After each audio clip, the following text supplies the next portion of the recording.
Nashik Khairpur Allahabad colony जा रवासी केतरनी सालन का बुनियादी सहूलतन का महरूम आहिनि।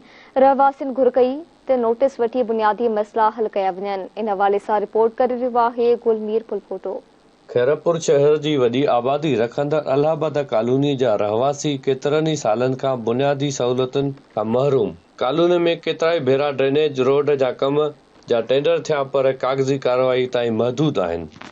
वधीक उन्हनि धरती टीवी न्यूज़ सां ॻाल्हाईंदे चयो त 2010 खां वठी टाइम टू टाइम असांजो पहिरीं हिते ड्रेनेज स्कीम जी जेका सो बजट आई उहा 28 लख आई, जेका अहमद खान अबड़ो उन टाइम जो एक्सीडेंट हो बिल्कुलु खाई ख़तमु करे वियो। कंहिं क़िस्म जो कमु कोन थियो। हिते रस्ते जी कंहिं शइ जी सहूलियत न आहे, न रस्ते जी सहूलियत आहे, न नाली जी आहे, न नालियुनि जी आहे, न पाणी मिठे जी सहूलियत आहे।